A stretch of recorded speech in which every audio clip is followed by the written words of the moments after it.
All right. Good evening. This is the December 18th, 2008 meeting of the Austin Constitution Meetup Group. I'm Jon Roland, and this evening we're going to be continuing in the theme began with the last meeting about the constitutional implications of the election and of the meltdown. Now, I had prepared a presentation, but for some reason didn't get saved properly on my flash drive, so I'll have to go back and recreate it, but I will try to cover some of the same ground using the blackboard. Now, a lot of people wonder how we got into this situation. The first warnings that there was a problem, of course, came from the so-called anti-federalists, which is a little bit of a misnomer. They didn't call themselves that. This was during the ratification debates from 1787 to 1789. And a lot of people who weren't necessarily against ratifying the Constitution still thought they found flaws in it. They needed to be at least corrected by adopting some amendments. So after a period of debate, over a period of about 2 years, a general consensus emerged. Okay, we'll ratify the Constitution as written, but immediately afterwards we will adopt some amendments to it to address some of our concerns. And those became the first 10 amendments to the Constitution, called the Bill of Rights. And the argument for them was made fairly convincingly by James Madison, who composed the first draft of them and introduced them into Congress, of which he was then a member. And the introduction to it is a fairly classic exposition of the theory of the Constitution and of the Bill of Rights. And I cited some quotes from that in a previous meeting. The basic problem is that the Constitution delegates powers which most of the people in that era interpreted very strictly. But a few of them didn't, and because a few of them didn't, the others were concerned that over the course of time, others would interpret them more broadly than they were intended. So the Bill of Rights was posited as further restrictions on the powers of the federal government. And while they were added in principle of any government, anywhere, anytime. Madison and Hamilton and others argued that they were really redundant because the failure to delegate powers in the main Constitution had the same meaning and effect. But the amendments were adopted in order to really duplicate that omission and emphasize it. Now, the original motive for the amendments were proposed amendments by the state ratifying conventions, which we have online at constitution.org. Many of them were duplicates of one another. Some states simply copied the recommendations of other states. Others were fairly specific and have a long history behind them. Many were based upon the Bills of Rights of the states, who almost all of whom had at that point adopted new constitutions following the Revolutionary War, and most of the state constitutions had Bills of Rights. Now, the original Bill of Rights goes back to England following the English Civil War of 1645 to 49, and it was the product of a movement within the parliamentary alliance that led to the ascendancy of Cromwell as a dictator over England, this movement was called by its adversaries the Levelers. And it was led by such notables as John Lilburne, known as Freeborn John, Richard Overton, and several other men, mostly of what we would today call a middle class background. Although it's fairly clear that they were very bright men, especially Lilburne, who educated themselves, for example, in the law. The Cromwellians at first enjoyed their support, but later they had a falling out when the Cromwellians, who represented the big landowners, did not approve of such reforms sought by the Levelers as equal, suffrage for everybody. They didn't want everybody to have the vote, only a few privileged people. And they were concerned, as later generations would be, that if the people had the vote, they would vote to take away the wealth from the rich people. Now, Lilburne and the Levelers didn't think that would happen, and in fact, they were right. But the fear of it is what caused them to be suppressed. And several attempts were made to prosecute Lilburne. They were unsuccessful. He defended himself, juries acquitted him, and he became so popular that he became practically untouchable politically, except that they locked him up anyway as a public safety measure. Despite that, of course, they had to let him out every so often, so he proceeded out to, I think, 14 kids, some such number. His wife was remarkable in her own right. She was reputed as the most beautiful woman in England, and clearly from her activities in support of John, who was also one of the brightest, because she composed a lot of the pamphlets and brochures and small treatises that were composed under John's general direction while he was in prison. And she carried them around, she got them printed, she developed them, and he said of her that she was the equal of any man in England. So one of the first feminists. Anyway, between John and Elizabeth Lilburne and the others, they did not prevail in their own time, but they did begin a legacy that later took the form of the American Revolution.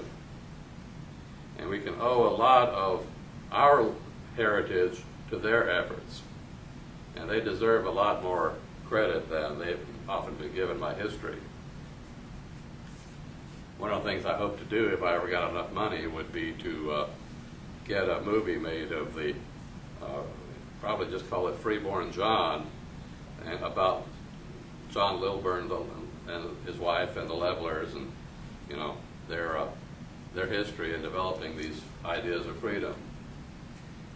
So, we got our version of the Bill of Rights. It was the result of boiling down these many suggestions for amendments, which form a pattern, as I discuss in a paper that is under development now, but is already online, called Presumption of Non-Authority in Unenumerated Rights, which was the topic of an earlier talk to this group. The concept is that there are two broad categories of rights that are recognized in what became the Ninth Amendment, the catch-all amendment, for which all the other rights demanded were dumped after spelling out a few explicitly. And they come under two general categories. One was the presumption of non-authority. In other words, you always assume there is no authority unless authority is proven. The other is the right to have the means to supervise your officials. They have to be open, they have to provide the reports of their receipts and expenditures, of their activities. Courts have to be open, legislative sessions have to be open, there could be exceptions for, military secrecy and maybe personnel matters, but generally speaking, the idea of open meetings and open records goes all the way back to that period. And now we're having to recreate it legislatively without realizing that it's supposed to be a fundamental right. Now, to get to where we are, and by the way, December the 15th was Bill of Rights Day. That was the day when the first 10 amendments were formally ratified by enough states and became established as part of the Constitution. And every year I encourage people to celebrate it by at least reading them. We have a page on our website called The Documentary History of the Bill of Rights, which goes through them all and shows you how they all developed step by step by step by step. Plus, at the bottom, there are several commentaries on them written by various law professors. Now, in order to understand how we got to where we are today in terms of constitutional issues, I refer you to a spreadsheet on our website. My presentation essentially pulled out some of those cases. But if you go to legal reform and then wend your way through landmark court decisions and then U.S. Supreme Court decisions, and then go down to the bottom, you'll find a spreadsheet. And the spreadsheet lists about 200 cases, and it shows with a little note on the side what each one did, and you can see how they progressed from one to the other in departing from the original understanding of the Constitution that the founders would have approved of. Now, the process sort of got rolling with McCulloch v. Maryland in 1819.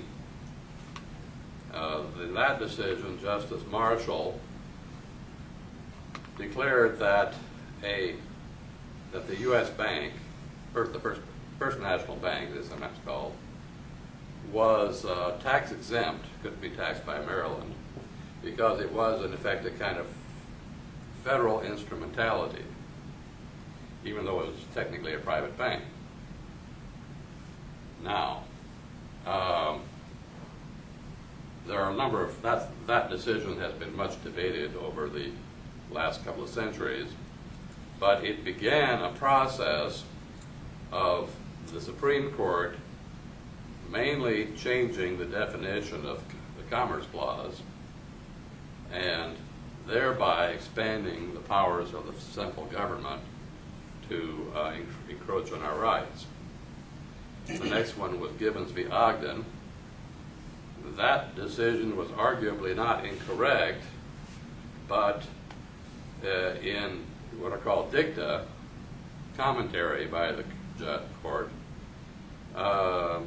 Marshall said that delegations of power are plenary within their sphere. In other words, when the Constitution delegates a power, it means that within the subject matter of that delegation, they can do anything they want. And I have argued here and elsewhere that that's not true. That the delegations of power have to be for reasonable public purposes. So, for example, the one example I like to hold out, there is a preemptive power of Congress to regulate congressional elections. The time, manner, and place of congressional elections, except for the place of electing senators. And if this was a plenary delegation of power, then it would be constitutional for Congress to require that the elections be conducted within a 1 nanosecond time frame at a polling place on the moon, using and voting only for pre-approved candidates. Okay, all of those would be unconstitutional. But the reason why they're unconstitutional is because the delegation of power is not plenary. It may only properly be exercised in the certain directions. In other words, of making elections more fair, more convenient, more accurate, and so forth. So there's a lot more to a delegation of power than just the subject announced in the delegation, in Article 1, Section 8 or elsewhere. And that was the point that was made by the Anti-Federalists and by Madison himself when he formulated the Bill of Rights. So, the problem, of course, of the Commerce Clause and the other clause that is used with it to expand federal powers, the Necessary and Proper Clause. The original Commerce Clause said that Congress shall have power to regulate commerce among the states with foreign nations and with the Indian tribes. Now, the problem, of course, is what does it mean? First of all, what does it mean to regulate? And what does it mean, and what does commerce mean? The original meaning of the word regulate was only to make regular. In other words, it did not include the power to prohibit anything. So there always had to be a modality of anything that was permitted. So in a sense, you were prohibiting some modalities, but not others. So you could require, under the power to regulate, that grain be shipped in bushel containers, marked 1 bushel or 2 bushels or however many bushels. It could require that they pass through certain ports for inspection, or it could require that they only be brought in at certain days of the week. Okay, so they had general time, manner, place type of power over tangible commodities. When the founders used the word commerce, what they clearly meant from their discussions were the items that were, for the prices of which were reported in most of the newspapers of the time. During this era, most newspapers were just price reports, sort of similar to the stock price section in the Wall Street Journal today. You would typically have a newspaper only, 10, 12, dozen or more pages, and all it would just be prices that day of wheat and iron ore and skin, hides and anything else that would trade. But these were all tangible commodities. There were no prices for services, for raw materials, for production, for things like financial instruments, securities had no price, they had their own price. So these were not traded as commerce and were not regarded as such. So they were not originally subject to the commerce power.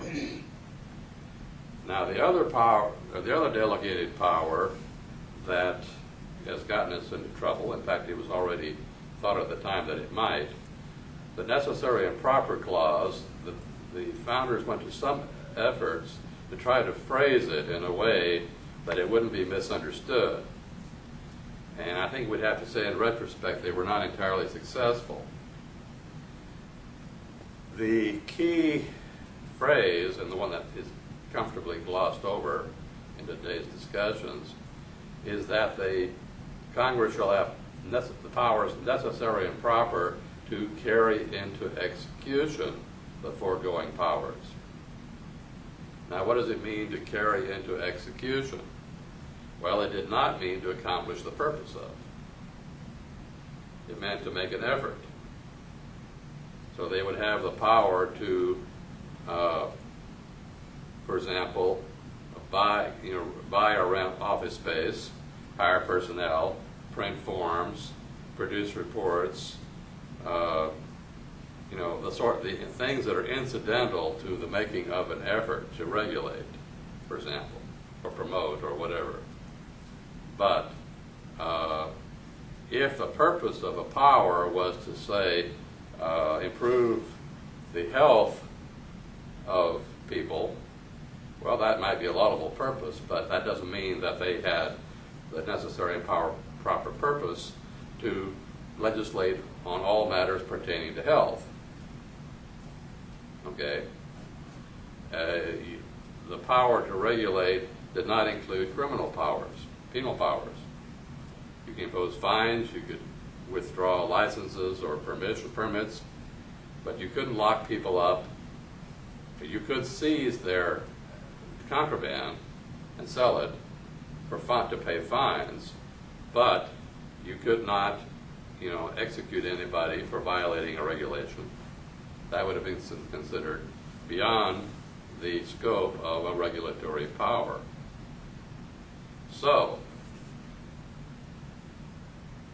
under the later interpretations of the commerce plus necessary and proper clauses, it was concluded that in order to bring about a regulated outcome, one would have to exercise, let's say, criminal or penal authority. The first such statute actually was passed in 1884. It was not affirmed by the Supreme Court until, I think, 1902. I have to check on that anyway. And it was just, and all it was a penalty for shipping tainted meat. In other words, if the meat was bad, you could impose a criminal penalty on the guy for shipping it. And that passed the, you know, was accepted by the Supreme Court. But that opened the door to everything else, leading ultimately until 1942 to the famous case of Wickard v. Filburn, in which a farmer was criminally prosecuted for eating his own corn, which was subject to price and production controls. Now, the issues get a little bit complicated because one can argue, well, he accepted jurisdiction by accepting the price controls because he was benefiting from it, but that's not actually true because they weren't voluntary. He had to accept the price and production controls. Everybody did. It wasn't a voluntary program. So, but it was accepted anyway under the Supreme Court that had then been intimidated into going along with the New Deal. So as a result of that, almost all of the federal criminal statutes that you now see on the books are justified under the Commerce Clause by citing Wickard v. Filburn. So one Supreme Court case became the foundation for all of our drug laws, our gun laws, you know, our laws about interstate fraud and pornography and all these other things, because they, quote, have a substantial effect on interstate commerce. And if we were to undo the departures from constitutional compliance that have now become established, we would essentially have to undo all these precedents. Now, at the recent National Convention of the Federalist Society, which I attended, and which I took some videos of, this was a recurrent theme, because a lot of the attendees are libertarians and conservatives who happen to think that the federal government is off the reservation. And one interesting exchange occurred when Justice Antonin Scalia gave a talk.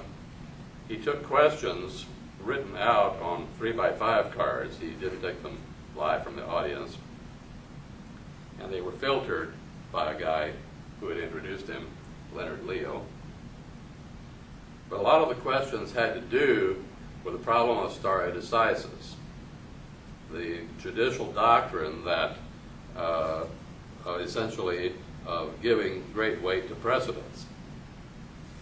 And the main question that I invite you to examine, I have the video online, I took the video of it using that camera. He was asked about what cases he would consider precedents, he would consider overturning, and defying stare decisis. And he admitted that there were many wrong Supreme Court decisions. And he said he would consider, in a few of the really, really bad ones, overturning them. But he wasn't going to do it in general. And the way he put it, he said, "I'm not a nut." Now, that's a very, very revealing statement. He's saying, in effect, that those of us who think that the Supreme Court should abide by the Constitution, follow their oath to uphold the Constitution instead of precedent, are nuts. At least he thinks he would be one if he were to do that.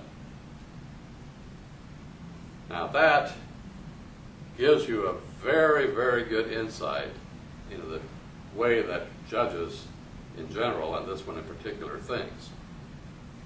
And the reason why we have an uphill battle to try to overcome this legacy of precedents that have gone so far from original understanding. The job we have cut out for us essentially is to re-educate a whole generation of lawyers.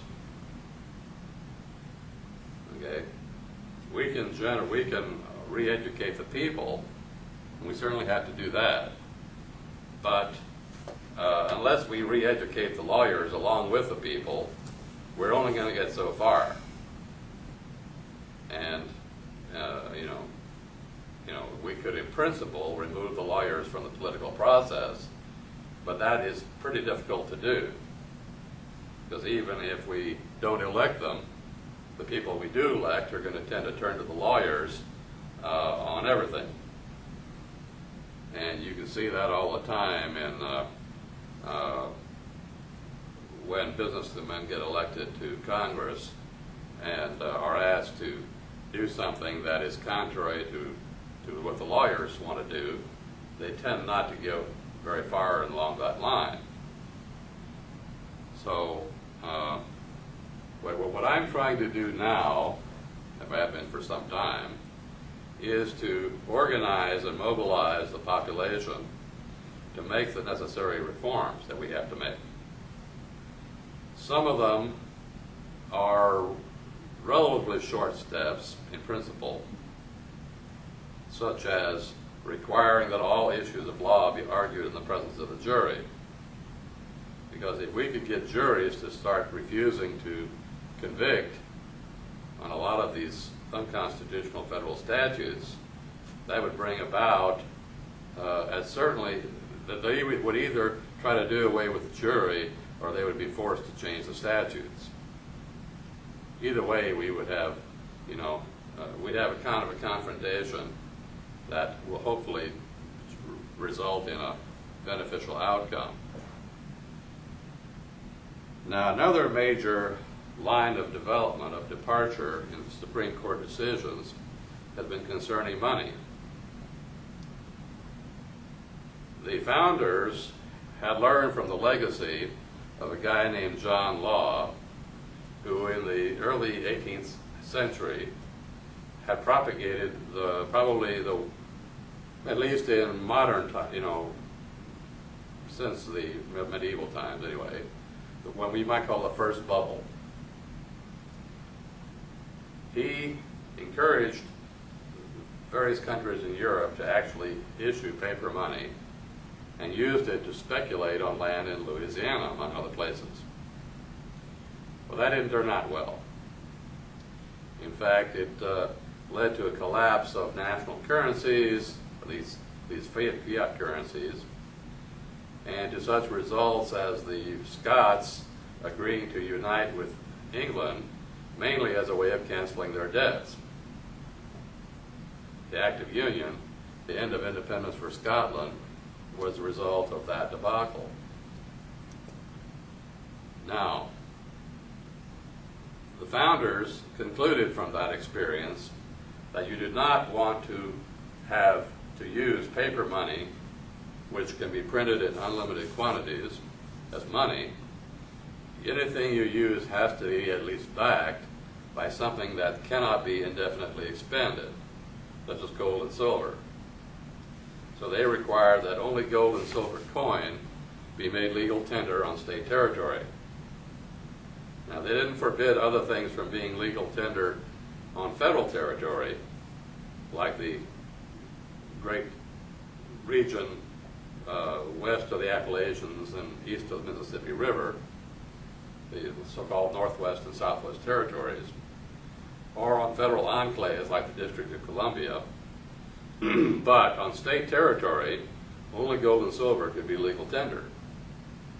In other words, if you had a debt and you sued and got a judgment, you could demand being paid in gold or silver coin. You couldn't be forced to accept paper money in payment of the debt. Now, you could agree in a contract to accept payment in gold, in something else, paper money, whatever. That would be established by contract. But not for a judgment debt, not for an unspecified debt that didn't say that something other than gold and silver could be used to pay it. So, the first major break in that system followed the Civil War, when the Union government could not collect enough gold and silver to pay its own debts. So it had issued paper money, said, okay, we're going to pay you with this paper money, and we will accept this paper money back if you want to buy something from us in return, like land. They did try to use the sale of land to help finance their debt. So they created a currency system just around federal debts and federal assets. But one thing led to another. The legal tender cases were, in 1871, began the process, Knox v. Lee and other cases, that enabled the federal government to begin using paper money for more and more and more. And finally, in 1935, the breakdown of the Depression and the pressuring of the Supreme Court to go along, even before 1937 they were giving in. But the FDR administration passed a statute requiring everyone to turn in their gold or their gold-backed certificates, because they essentially make it illegal to use gold as money. And the argument was, well, it's not unconstitutional because people can still use silver.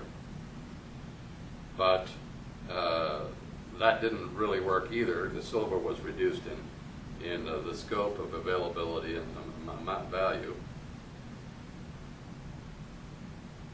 At that point, of course, the Federal Reserve had already been established in 1913, and they began the system of issuing Federal Reserve notes and using them as currency and requiring people to accept them as legal tender for the payment of debts. And those precedents and those statutes continue to this day. There's no constitutional authority for any of that. But now, how do we get to our present meltdown? Well, our present meltdown is essentially facilitated by the countries of the world using what we call fiat currencies. Currencies that are just created out of thin air with no backing. If they were really backed by gold or silver or something of tangible value, they would not be able to do most of the things that these hedge funds and other financial institutions have been able to do. They wouldn't be able to do any of that. Now, one could argue, well, our economy would not be nearly as prosperous if this were so, but it's a false prosperity.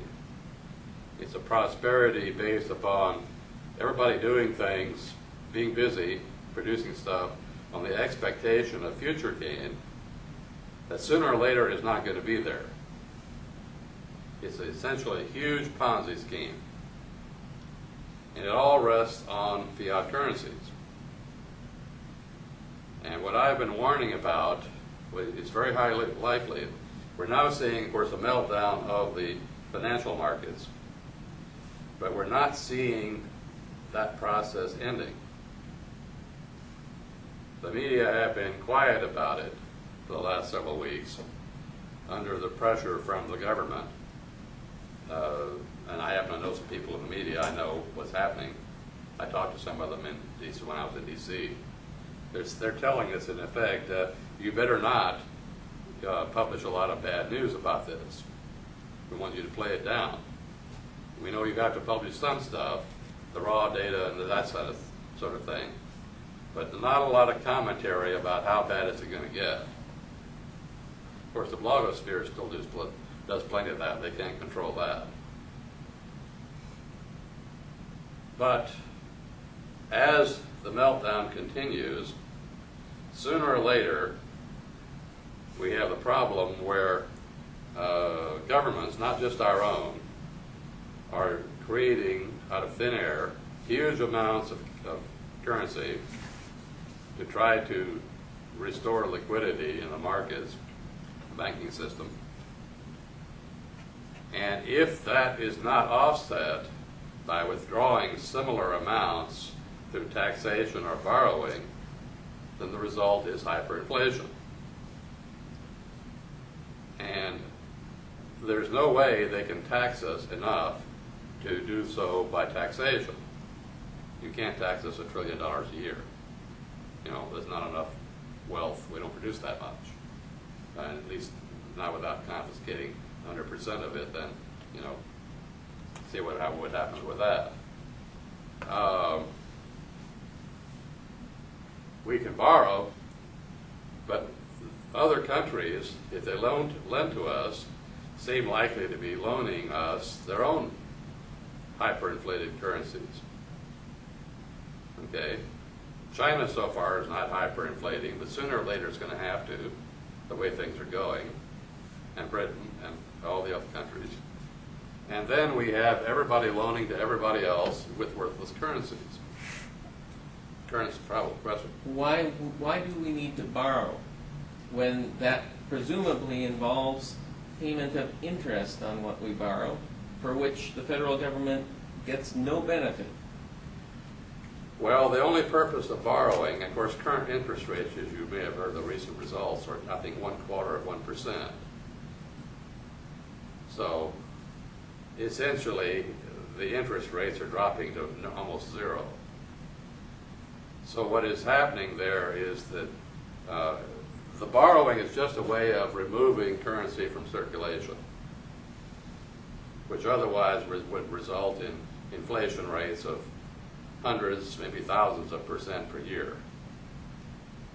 These trillion-dollar infusions, bailouts, are enough to probably bring about the annual inflation rates of at least 400%, and possibly 2 or 3 times that much. So once this whole thing comes crashing down, you can now, or some things will be fixed, your rents, you know, your mortgage payments, that sort of thing. But you may, if you go into a supermarket, instead of spending $100 on groceries, you might spend $1,000, $10,000, $100,000 to buy, you know, a week's worth of groceries. Isn't such a scenario like that just chaos, though? I mean, no one's going to spend $1,000 on groceries because they're probably not going to have it to begin with. Yeah. And they're probably going to be attacking their neighbors to get, you know, whatever they need, right? I mean, well, that or we'll revert to the barter system. Because money will become essentially meaningless as a medium of exchange. Right. At least official currencies. What typically has happened in situations like that, and it has happened, it is happening today, Zimbabwe is a good example, is that people start inventing currencies of their own. And we've seen in a lot of troubled countries where people start trading in everything from bars of soap to rounds of ammunition. Toilet paper is very popular. Stocking up on toilet papers turns out to be a good investment. In Zimbabwe, they won't do anything without a dollar. They have to have the American dollar. But do you detect the whole scheme of things might be to get different currencies? You know, kill all the currency here and then get the worldwide currency like the euro or the amero or some such as that. No, it's the same thing that's happening to the euro, and there is no amero yet. Okay. You see, it's, I cited the example of Argentina as a modern example of how an economy can implode, as it were. But see, things didn't get as bad as they could have gotten in Argentina because the rest of the world was doing all right. People could still trade in like U.S. dollars. Yeah. But if the U.S. dollar goes and there's nothing to replace it, then everybody goes down. And of course, we hear all this discussion now about bailing out the big three U.S. automakers. Well, the big three U.S. automakers are not really in trouble because of mistakes they made. They were basically doing all right. They could have done better, but their basic problem is that they can't finance the sales of their own cars. Nobody can buy their cars because they can't get loans. And people can't really afford to save up or take the time to save up the cost of an automobile. I mean, they could, but probably take them a few years to do that. You put it on a layaway or something. So that puts them in a very untenable situation. And a lot of people are saying, well, let's let them go bankrupt. Okay, except for one thing. It is not only the U.S. automakers that are in that predicament. If we let the three majors go up broke, so will all the foreign-owned automakers. We're talking about a wipeout of the entire automotive industry. Toyota and Nissan and Honda and the whole bunch. So that means that if you want a car, you're going to have to go to the junkyard and build one out of parts. All right, and forget about warranties. So the situation there is much worse than we realize, and probably the bailout isn't going to work. Because yes, the government itself could finance car loans, but how long before China or the other countries pull the plug? And one of the sources of lending that's really critical to our national economies these days is drug money. A large part of the money that buys our treasury bills and sustains our governments comes from the drug lords. However, if the national currencies go down, guess what? All the drug lords get wiped out too. Imagine the situation that will occur when the cartels can't pay off the Zetas. So, things can really get very interesting. That's one of the reasons why I'm encouraging the organizing of militia units all over the country. Because if things get really bad, we're going to need to keep order. We're going to need to keep the food flowing. We need to make sure that people don't fight over it. There's no way that the government is going to be able to fill that need. There are not enough of them. So we, the people, are going to have to police our own country in a way we've never had to do it before. And in fact, it may be the only way we're going to be able to get fed ourselves. If you want to get food, you're going to have to protect the farmer who produces it. make sure that his food crop gets to market. And in exchange for guarding his shipments, you may get some of it yourself. So, you know, it's none of this is unprecedented. We've all seen it. We've seen all of this in fairly recent modern history in some countries. You know, it's just that people haven't really been paying attention. They've been paying attention to the human tragedy, the massacres, but they haven't really been paying that much attention to the economic dynamics. You know, what is really going on in these countries when things start collapsing? You know, how do people, you know, make a living? How do they get food, water, shelter? You know, how do they decide disputes among one another? Well, in many cases, what they do is essentially they recreate little local governments out of scratch. Now, in most countries, these are based on tribal affiliations, which means that rival tribes protect their own but not each other, tend to fight each other. So, of course, we don't have tribes exactly in this country, but tribes can create themselves very quickly. We do have tribes, by the way. They're called gangs. I recommend watching on the History Channel, Gangland. It's depressing. Yeah, because it gives you a really good insight into the way things are going. You know, just take Gangland and multiply it to the entire country. Suddenly everybody's in a gangland-like gang. Oh, we're all, you know, fighting each other over scraps. And, you know. So I have actually had the experience, by the way, of talking to some of these gang members. I seem to have the ability to get along with all kinds of people, and actually to walk up to them, you know, engage them in conversation and discuss their philosophies and attitudes and behaviors. I mean, most of them are remarkably candid. Of course, I think some of them think I'm either a social worker or a cop or something, but you know, when I explain what my interests are, they're happy to talk. And many of them are remarkably articulate. They're not stupid. They see themselves as recreating a failed society at their own neighborhood level. Saying, look, you know, we were thrown out on the streets. Our parents, if we had more than one, couldn't take care of us. We had to take care of ourselves. You know, he was either form a gang or get beaten up by somebody else's.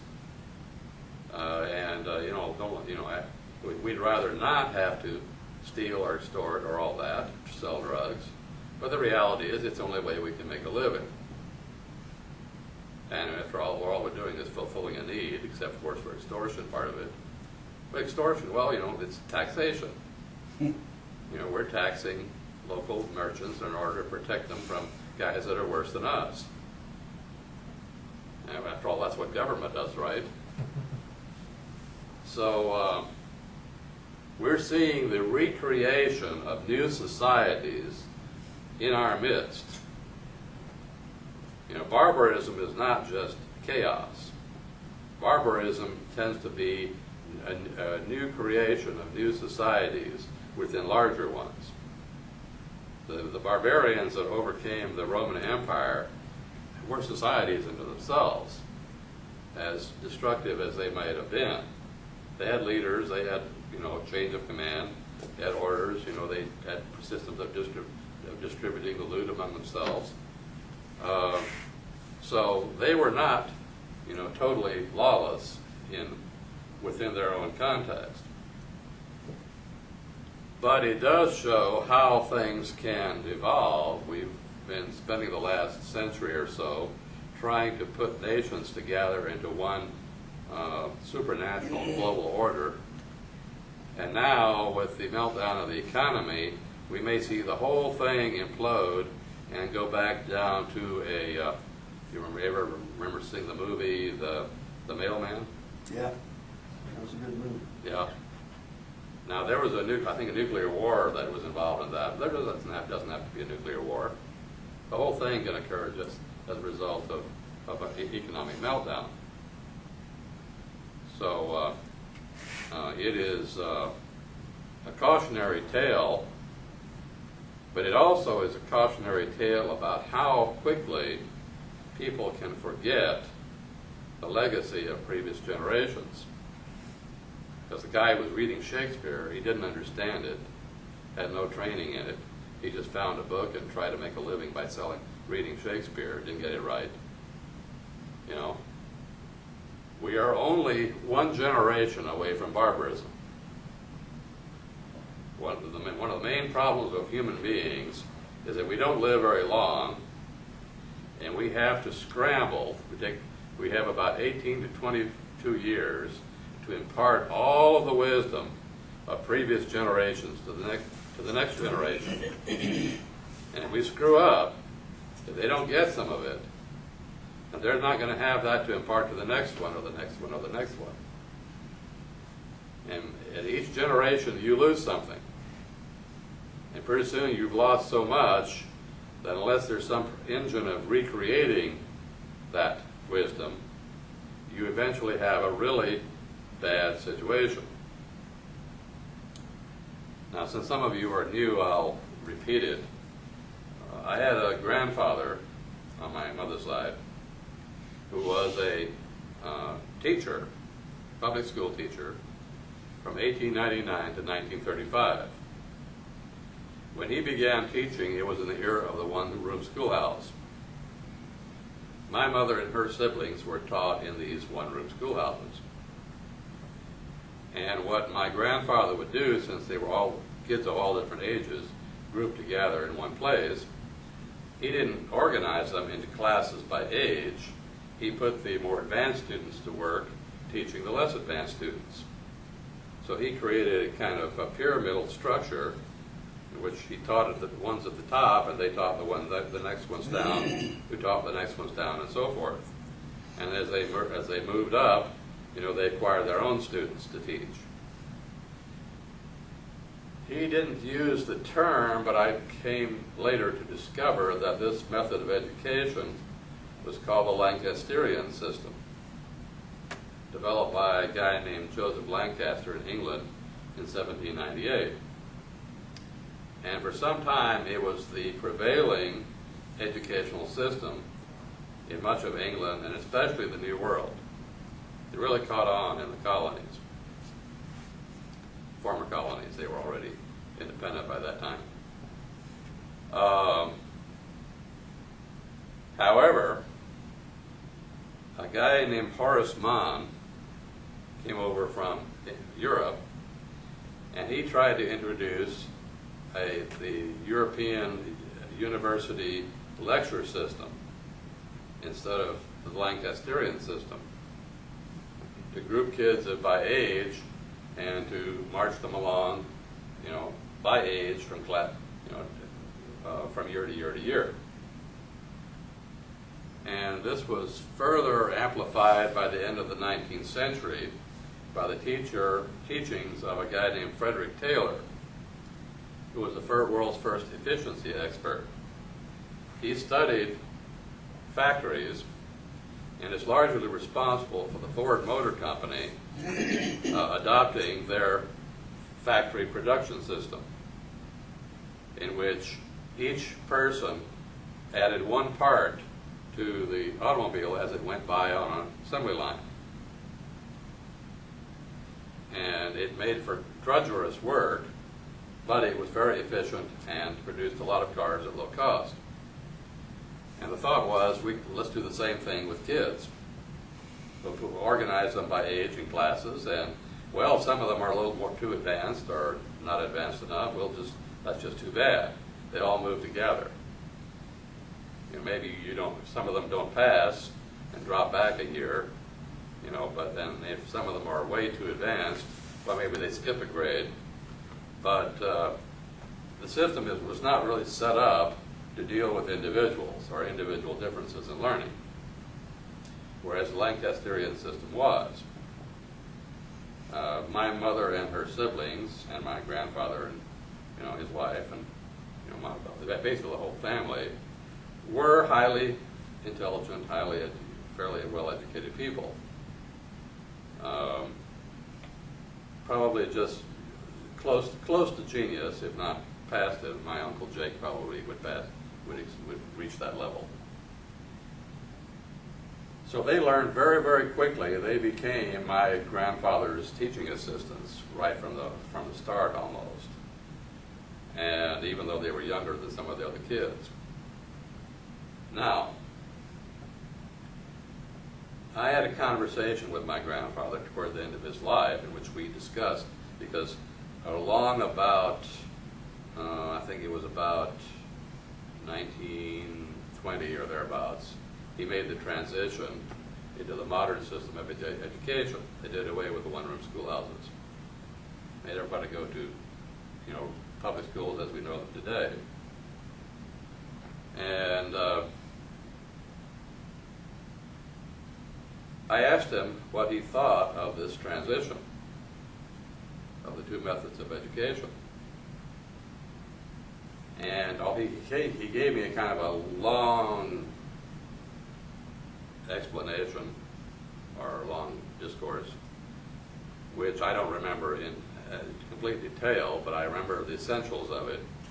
And essentially what he said, that he was concerned that when kids are grouped by age, they come too much under the influence of kids their own age, and much less under the influence of adults. When he has this pyramidal system, the one-room schoolhouse system, the Lancasterian system, the adult values propagate from the top down through all the students. Every student has his authority over the students below him from the adult at the top, and tends to adopt adult values in order to serve the teaching role. But when you group kids by age, you develop a situation where the kids are all adversaries of the teacher. And they tend to resist being taught. And they tend to teach each other things like, how to be popular and how to, get attention and make trouble. But they're not adult values, they're adolescent values once they get to adolescent age. So he was concerned that people would grow up with essentially adolescent ways of thinking, adolescent values, and they would in turn raise their kids that way, and we would wind up with a nation of adolescents. Guess what? He's right. Now, none of the people, obviously, who advocated the Horstman, Frederick Taylor educational model had foreseen this development. If they had, they might not have been so enthusiastic for their proposals, for their reforms. But they didn't foresee it. And we're paying the price for that now. And therefore, that's one of the reasons for the homeschool movement, for private schools, many of which use Lancasterian methods, although they may not be aware of it. I've given a number of talks and presentations in which I have introduced private schools to Lancasterian methods, and they react like, this is wonderful. We were kind of doing things like this, but we didn't realize it. We didn't know there was a whole history behind it. So I reconstituted the Lancasterian Society. Became defunct in about the 1840s. And now there's one again, although it's not very active. I need to get money behind it. But it just goes to show what can be done if we can get enough public support for the needed reforms. Now, of course, we're having to reform the reforms. And so many of the departures from constitutional compliance began as reforms. They thought, the people advocating them thought they were making an improvement. But they didn't think through the full implications of what they were trying to do. And I'm fond of emphasizing the law of unintended consequences. human affairs are very, very complex. Almost any proposed solution that is simple and direct and obvious is almost certainly wrong, at least unproductive and probably counterproductive. Human affairs, human society, human economics are extremely complex. We do not understand them well enough to make major decisions about them. If we do any interventions, we need to be very careful to study carefully, the impacts of what we do and proceed very cautiously. Now, that was not done in the present financial crisis. Now, I have an interesting relationship to that myself.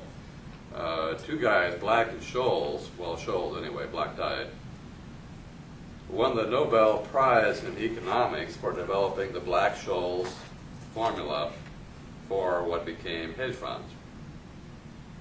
They showed the formula essentially showed, actually it's a mathematical strategy, that if you follow this strategy in your investments, you can insure against losses in such a way that a situation will almost never arise in which you will sustain major losses.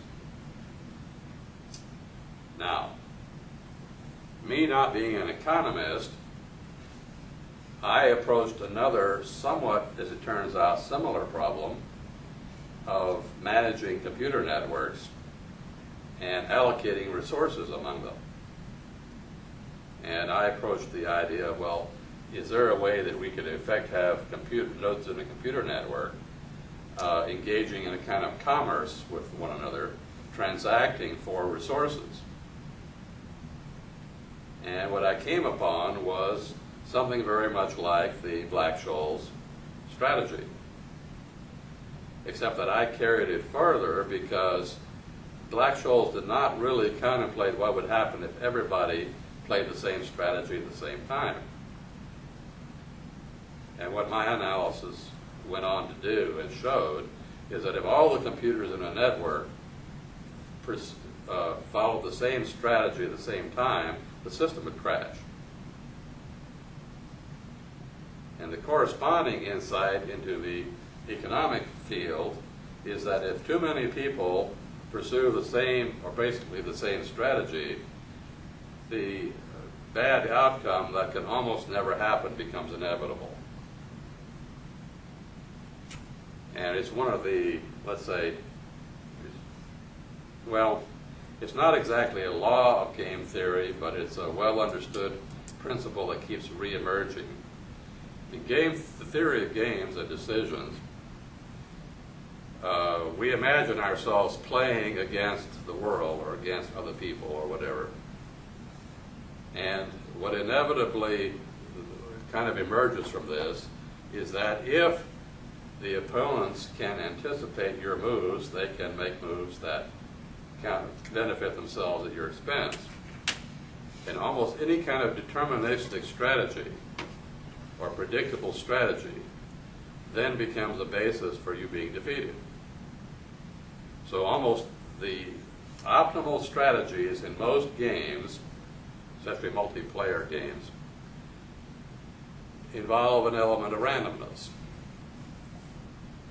If you, for example, have the clearest example is a missile trying to reach a target and a counter missile trying to intercept the first missile. Each will adopt different strategies, with the one to try to avoid being hit and the other to try to do the hitting.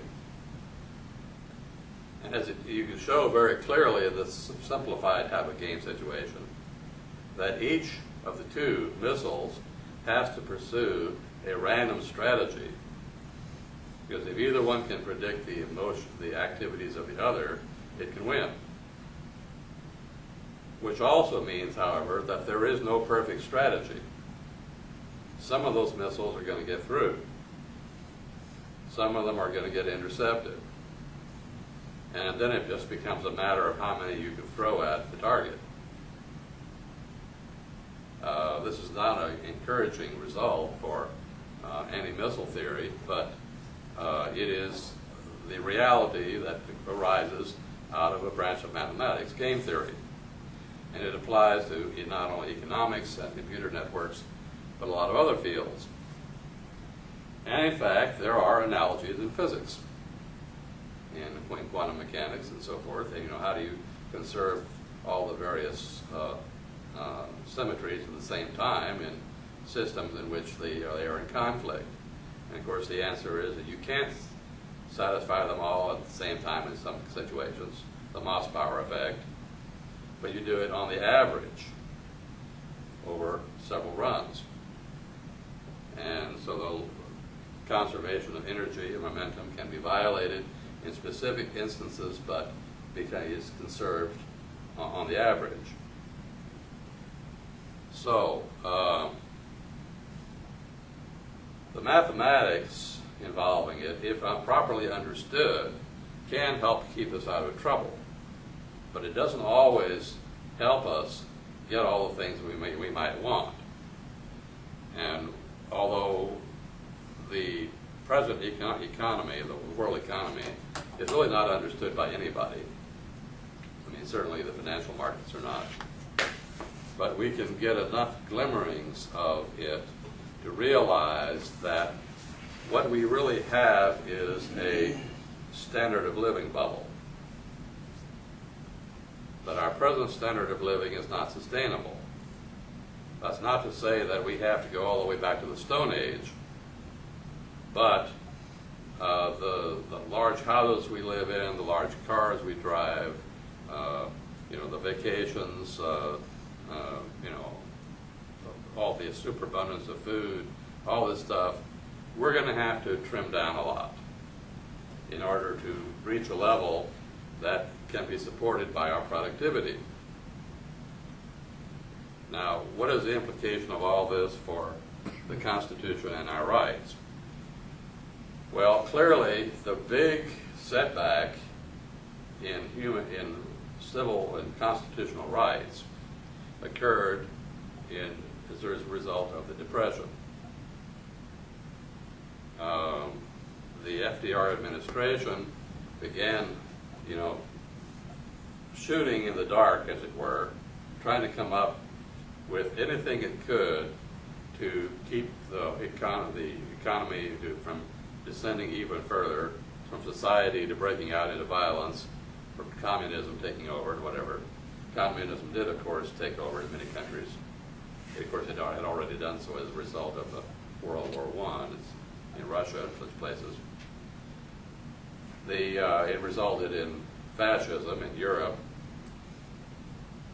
And so there's a tendency, or whatever you want to call it, totalitarianism, fascism, communism, to emerge in a crisis situation such as a meltdown of the economy.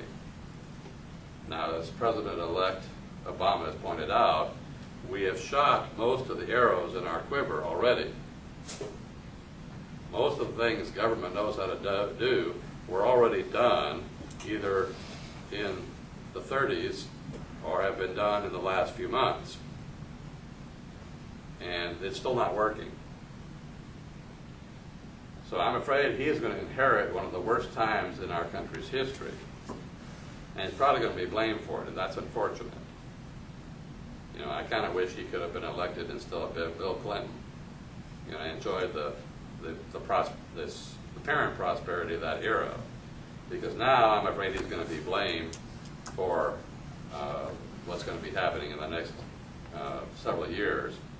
And, I wish it would happen to somebody else. But, be that the case, that's for the situation we're in. Unless, of course, it's shown that he did not, in fact, get born in Hawaii.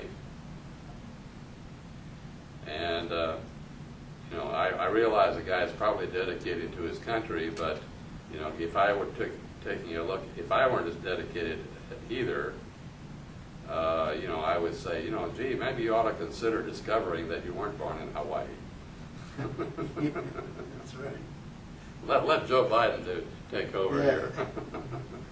He's an older guy. If he gets hung by the mob, you know, it won't be as big a loss.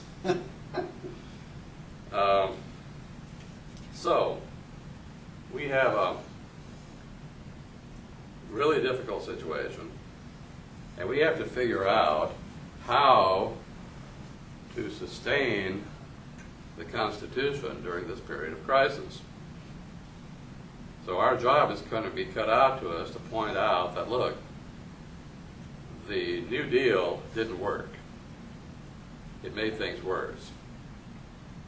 The present situation is not the failure of capitalism. It's not the failure of the free market. It's not the result of deregulation. There was no regulation to deregulate. Most of the institutions involved are multinational or foreign, so they're outside of our jurisdiction anyway. What might have worked were little things like, for example, requiring that nobody can foreclose on a mortgage unless the mortgage holder himself show up in court and testify, here is the original note and I'm the owner of it. Now all of a sudden that would make mortgage-backed securities as we know them impossible. The whole thing that has made them possible has been that mortgage holders, if they can figure out when the default even occurred, could hire a lawyer who would file an affidavit that so-and-so is the owner and holder of this note and therefore conducting foreclosure. And if they had to prove more than that, remember in Texas, I remember in the when I was involved in real estate in a big way, you had to produce the original note instrument. Couldn't be a photocopy, couldn't be a fax. Okay, it had to be with the original signature on it.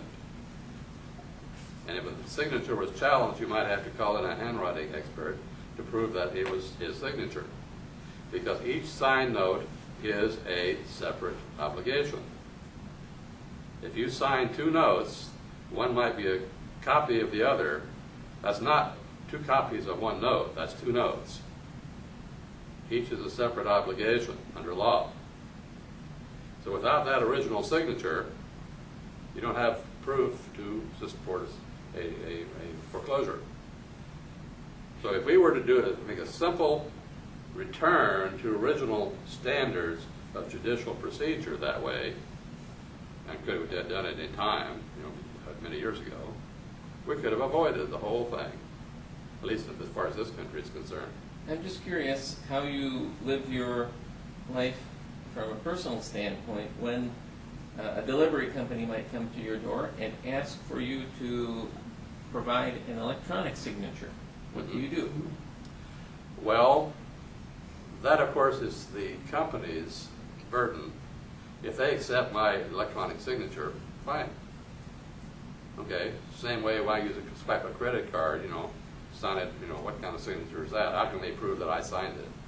I could, in principle, deny that charge, reverse it, and say, well, that's not my signature.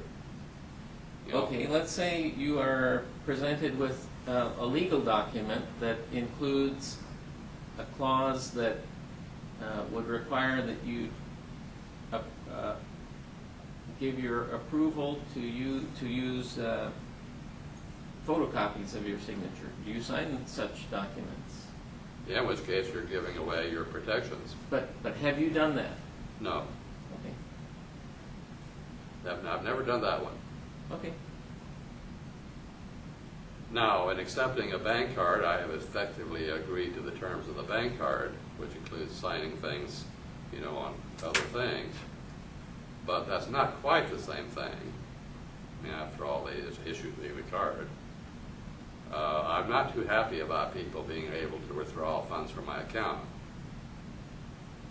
without more protections than they have.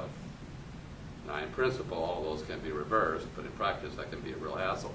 As I know, I've had my card copied and stolen, in effect, my ID's stolen twice now. I got it all back. You know, I just presented it to some merchant somewhere, and apparently some clerk made a copy. However, the bank was on the ball because they happened to notice that the card was being used to buy gas at several different gas stations all over Austin in the same day. Now, they knew from my habit that I only buy gas for one vehicle, usually at a few places, and that there's no way I could drive one vehicle enough to use that much gas. So they flagged it, and you know, we caught it that way. But if they hadn't been stupid, you know, they might have got away with it. So, another question. Yeah, so one of the policy changes that you are proposing is to require mortgage holders to show up in court in order to foreclose on a mortgage with the original document. What other kind of policy changes are you promoting? Well, I would require that the mortgagee be notified not only of all the sales of his mortgage note, so he would always know who owned it and could know who to contact, who was the owner and holder, not just the collector, the servicing agent. I would require that all payments made be credited even if the servicing agent goes broke. Now, when I first became aware of this a few years ago, it was on a case in Massachusetts in which the couple had been paying on their home. The note got sold several times. The payments were made, but the servicing agent went bankrupt. And the owner and holder foreclosed on the mortgage, saying, well, you may have made the payments, but we didn't get them. Now you're just an unsecured creditor of the servicing agent. And your house is ours now. Move out. I would not allow that to occur. If you made the payment in good faith, it's up to the servicing agent to get it, make sure it gets to its proper destination. And if he doesn't, that's the problem of the owner and holder, not of the borrower.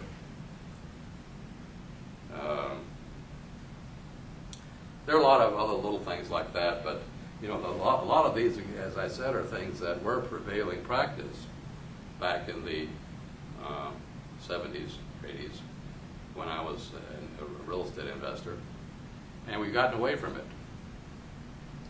Of course, back in those days, banks and savings and loans, there were still savings and loans in those days, and they were actually owned by their members, held their paper. They didn't sell it. You know, they didn't loan more money until they had collected enough money from the people they had loaned the last bunch of money to. Yeah. Okay, so those two proposals deal with mortgages. Mm-hmm. What other kind of proposals or laws with regard to the economy or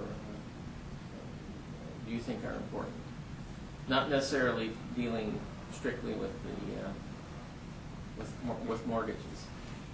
Well, of course, all consumer credit, as part of these bundles, we speak of mortgage-backed securities, but there are also credit card-backed securities. Okay, they're T-bill-backed securities. They're foreign security-backed securities. They bundle together all kinds of things together in these things. And simply requiring full transparency so that anybody always knows exactly what all the contents are of any bundle and how every one of those perform. You can click on your computer and look at it and say, you know, this borrower is paying on time, and this one is 2 weeks behind, and you know, this one is that, and this one is that. So you can see it from day to day. And no matter how many things are bundled together, you always have detailed information about every last one of the elements of the bundle.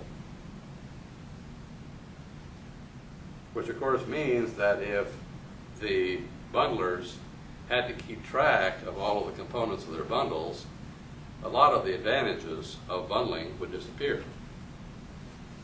You know, if it's already disaggregated, then it's not really a bundle as it's currently understood. And you don't have the problem of rating the value of a bundle without any information about what it contains, because you can see what it contains. How are these proposals related to the Constitution? Well, that is an interesting question, a good question, because there is no constitutional authority to do any of this, except to create a jurisdiction in federal court by which people may enforce it themselves. In other words, it would be unconstitutional, in my view, to set up a regulatory agency. But there are two things that are constitutional that would accomplish essentially the important things that need to be accomplished. The first are creating private causes of action, and the second is grand juries. Now, I think it's entirely appropriate that grand juries should be able to inquire into the business practices of any organization, private or eleemosynary or whatever, or governmental, which are too big to fail. To pursue fraud? Fraud or any kind of pathological behavior, dangerous behavior. They should be freewheeling. In other words, one of the problems with reforms like Sarbanes-Oxley is that it's fighting the last debacle, Enron. But it doesn't deal with all the ways that clever money managers can find to work around it. And in fact, Sarbanes-Oxley, I worked at a company that tried to implement it, was a disaster.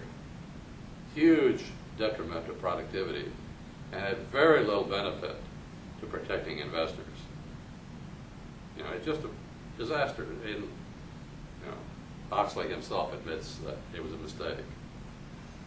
Now, what you need to be able to do is have grand juries simply go in, ask any questions they want, or can think of, poke around, and things like, well, is there a conflict of interest here between this manager and the stockholders?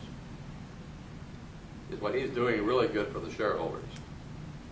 Or is he just in it for himself? You say, well, shareholders are supposed to supervise their managers. But what has been happening is that they have taken the hands-off attitude. Well, as long as, the profits are coming in, I don't care what he's doing. Well, they need to care. But one of the things I've learned in consulting for large organizations is there can be a tremendous conflict of interest between different echelons within an organization. And you can have middle management acting contrary to the best interest of upper management or of the shareholders, or of course of the lower level workers. They can all be competing with one another and engaging in activity that is really bad for the company. I saw this particularly in hiring practices, because there developed a tendency to hire people who would not be a threat to the hiring managers. If a person knew too much, he was rejected. And I came of age in a time when it was taken for granted you always hired the best qualified person for any job you could persuade him to take. Because you wanted the best, the brightest for any job, no matter how high or how low in your organization. That came to an end sometime in the 50s and 60s. Not a complete end. It got worse and worse through the 70s. But when I was in the 90s, particularly 80s and 90s, as a computer consultant, I really came to appreciate how much hiring managers were rejecting more experienced workers. And a survey was conducted in, I think it was 1998, thereabouts, of IT hiring managers, in which 95% of them said they would not consider hiring anyone with more than 10 years experience. They would not consider it. All right? Now that could mean a 25-year-old who began his IT career at 15, which I know, happen to know some personally. All right? It had nothing to do with age. Everybody thinks it's age discrimination. No, it's not. We saw it after 9/11, when a lot of retired FBI agents tried to go back to work as unpaid volunteers for the FBI to deal with the threat of terrorism. And the FBI managers also said, thanks, no thanks, get out of here. We don't want you. And when asked about that attitude, says, well, you know, why don't you want all these experienced guys to help you out? Says, no. They've seen it all and want to tell you how it's done. They represented to the current management a threat to them and their policies, that they might make them look bad by knowing too much. And yet, we did not have the benefit during a critical period of some really experienced, sharp guys. So they didn't care about the security of the country. They concerned about, you know, getting promoted and expanding their budgets and retiring with a nice pension. That's the bureaucratic mentality. And you find it not only in government, you find it in private organizations as well. So it's not just a government problem. Milton Friedman once pointed out, says, I'm for the free market, but I'm not for large organizations. And any kind of organization can develop this kind of pathological behavior. And it is possible for people to learn and to function in a grand jury type situation in order to reveal this problem. I did it as a consultant. In a typical consulting contract, I'd be hired by really senior management. I'd often report directly to the CEO. And basically all I was doing was talking to the guys at the bottom who really knew what was going on, and reporting to the guys at the top, so the guys at the bottom know, but they were not allowed to talk to directly because they'd have trouble with their middle management. You know, so you're bypassing our chain of authority. You're undermining our, you know, position in this organization. So they hire an outsider they could blame. That's what sergeant majors do. Yeah. Talk to the troops. That's right. Just get the commanders. And of course, I learned in the Air Force. So I was in an interesting position of my own because I was in for one term.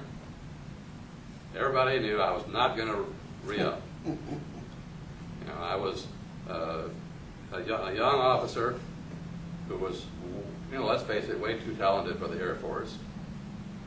But while I was in, I was going to do the best job anybody could do. So I was talking to people at all levels of the chain of command.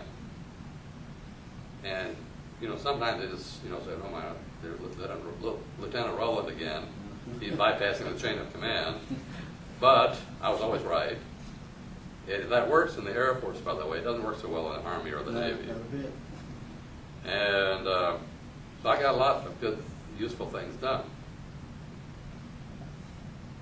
But I learned a lot in the process about management.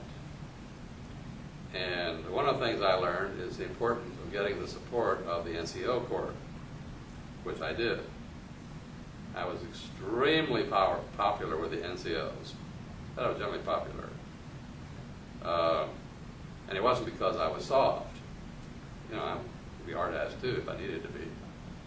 But I helped the organization accomplish their mission, get people promoted, make everybody look good, make everybody feel good, and you know, just help make everything work well. And there's no great mystery to it. You know, just basic management. If you know what you're doing and care enough to do it right. The Air Forces are, of course, groups generally, have the wonderful advantage that if you make a suggestion, it's taken as an order. You don't, once you suggest something or ask something, you don't have to chase after people. Say, did you do that? Haven't you done that yet? You know, it'll get done. And that's so much unlike voluntary organizations, such as what we're doing engaging here. You know, there's all kinds of work I'd like to put you guys to do. All right? I put out an email recently, for example. It's a minor thing, but one of the things I do is I have this Constitutional Compliance Alliance, Meetup Alliance.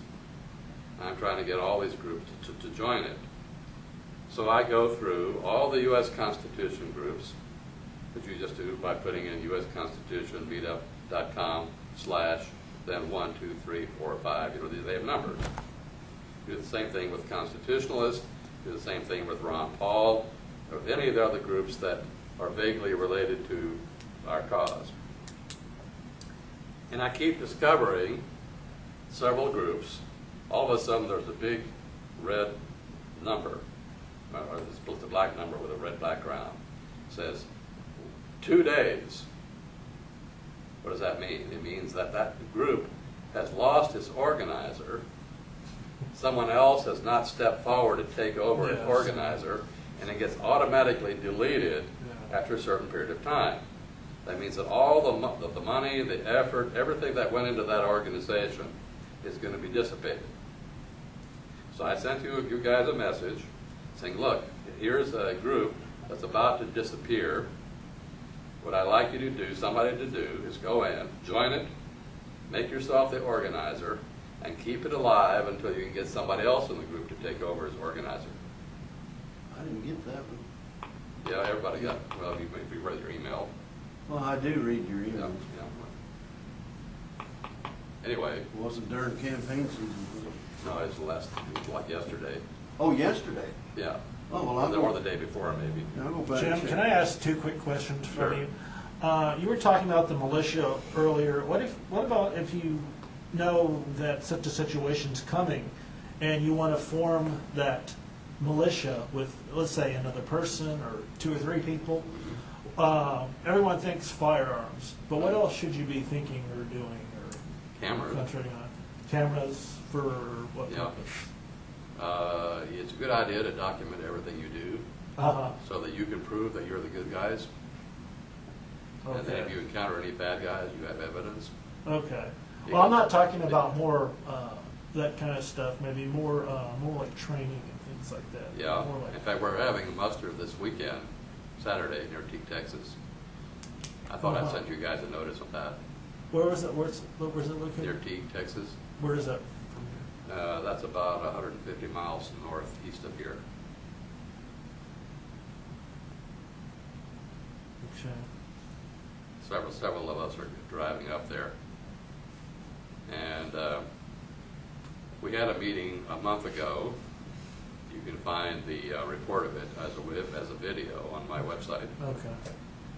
And this will be a continuation of that. I'll talk, videotape my presentation. And I'm Okay. trying to get some other people to talk as well. If she shows up, there's a young lady who'll be giving a presentation on how to clear a house. She has, military experience. Oh, okay. And Okay. so most of the people involved are veterans, Right. but that doesn't mean that non-veterans are not welcome. Generally, the veterans will teach the non-veterans, military skills. Yeah. And we get involved in things like, it's basic, like camping type equipment and camping activities. This is all the sorts of stuff you were supposed to learn in the Boy Scouts. Right. Marksmanship, of course, Right. but also combat training. What we like to do with that, it works pretty well, is paintball. Right.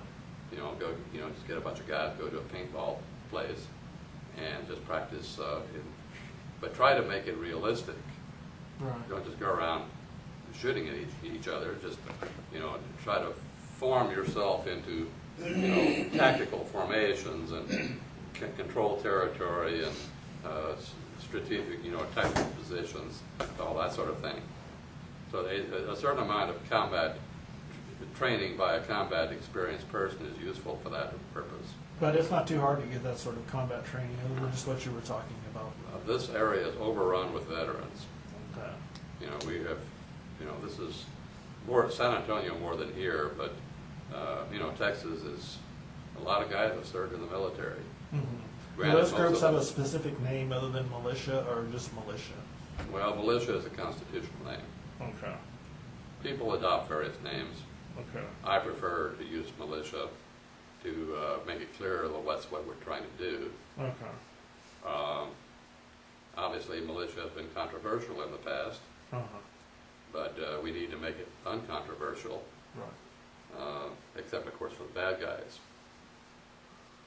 Yeah, I've been approached by 2 different people about forming a militia, and I told them just to hold off until I found out more about it.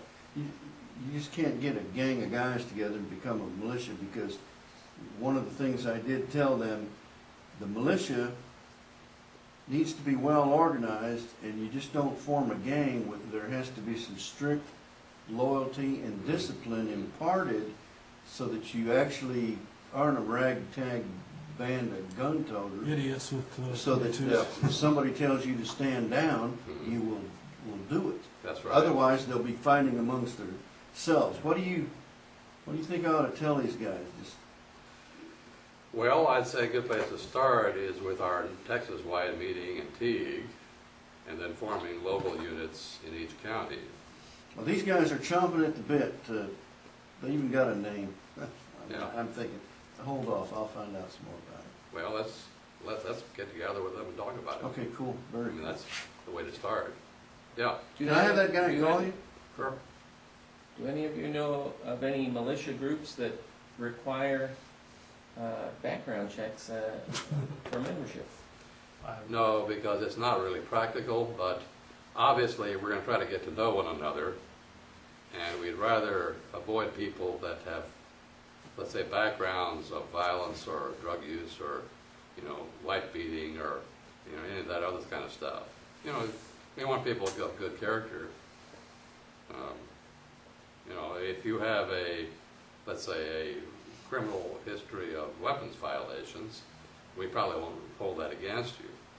But we don't happen to think that any of those laws are constitutional. But, beating up your wife, that would be a no-no. We expect you to bring your wife, and she should be carrying a gun when she comes. So I presume a background check would show, what kind of violations, Publicdata.com. were in the background. And some could be ignored and some couldn't be ignored. Yeah. The trouble is, though, one of the things like the Minuteman Project, they ask people to have either background checks or a concealed carry permit, which is, moderately efficient way to do it. I had trouble getting a concealed carry permit myself because the DPS kept trying to find excuses to postpone it. They dragged out what was supposed to be a 6-week process into a whole year. Kept giving excuses. Well, we're still working on it. We're still working on it. Then they came up with well, we want you to get a letter from the sheriff of Bexar County that proves that you have no outstanding warrants against you. Well, I don't know how the sheriff of Bexar County would take a request like that. How do you do the that? DPS is supposed to be able to check their database, and if it doesn't find something, that's supposed to be sufficient. Because if the county has something, they're supposed to file it with the state. And if they haven't, then that should be sufficient. So I think what I'm probably going to do next is just get my concealed carry permit from Florida, which is a lot easier. You still haven't got it? Still don't have it. Gotta go down there. So I wonder if I'm going to have trouble renewing it. Well, they're bureaucrats and they can make all kinds of excuses for delaying it. If I have violated their own rules, in principle, I could sue them to make them follow their own rules, but, that's hardly a productive use of my time or money. Yeah, pick your battles. I have just one more follow-up question real quick. It's, so much of the Bill of Rights has been taken away recently. Are you worried? Are you concerned about anything occurring, or is this some disaster just waiting to occur, or? Well, I've been kind of worried, for decades. Uh-huh. I'm not a worrying type. I don't agonize over things like what could go wrong.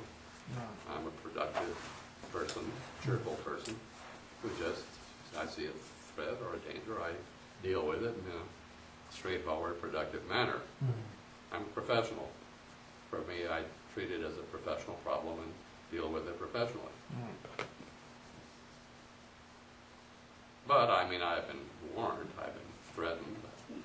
I've got my share of threats, which I take as just a way of indicating that I'm on the right track. Exactly.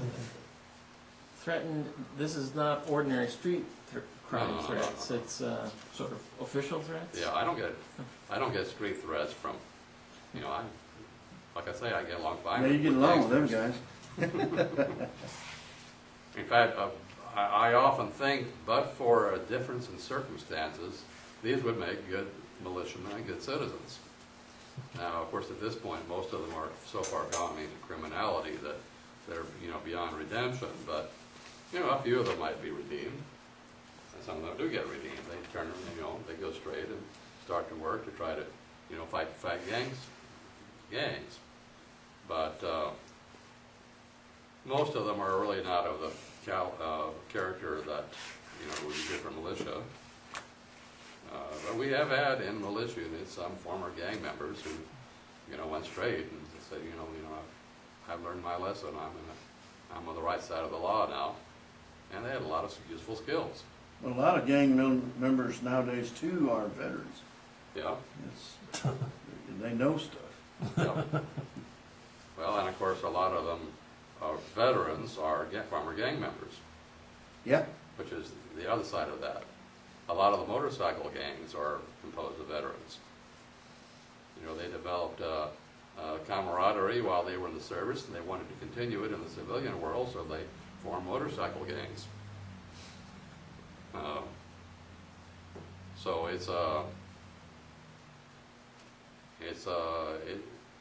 human beings are interesting. I'm fond of saying there's no art to managing perfect people. And you're not in general going to compose a militia unit of perfect people. It becomes a severe challenge sometimes to manage a unit. But there's nothing, does more to promote unit coherence than a real threat. And we've seen in military engagement after military engagement throughout our history that when we're confronted with a real enemy, the plans may go maybe not, but the coherence tends to go up way fast. And then the guys are they kind of have to wing it. They work it out among themselves and often do pretty well. But we also have the problem that a lot of the situations we may confront may develop so fast that there just isn't time to prepare. A basketball coach named Knight once said that everybody has a will to win, but not many people have a will to prepare to win. And that's a problem we all have as human beings. How do we, meet and prepare and train and do everything we need to do weeks or months or years before we need it? Because as I'm fond of pointing out to a lot of these guys who are meat mustering, look, if the shit hits the fan, there may suddenly be hundreds of thousands, if not millions of people looking for leadership. They're not going to get it from government. They're going to be looking to somebody like you, and suddenly you're going to be having to organize and train huge numbers of people. And you may not think of yourself as a leader or a commander. You may be thrust in that role because you know, you might be, you know, blind, but they're blinder. So, you know, you have to expect that you're going to have to make some, you know, have to learn to organize really fast. So I'm telling everybody that one of the best ways to prepare is to organize your own unit. And it's not your own unit. It should be a county unit, or at least maybe a precinct unit, or, you know, some geographic area. But organizing is a key skill for anything we do, whether it's a militia unit, whether it's a pressure group for lobbying, for litigation, for public education. Anything we need to do is organize, organize, organize. So the first 3 steps. And that means you're going to have to deal with people one-on-one, get them motivated, explain what the mission is, get them working, get them taking one step, then the next step, then the next step. They're not going to make a huge long leap after one encounter. It takes most people, you know, a while to get up to speed on these issues.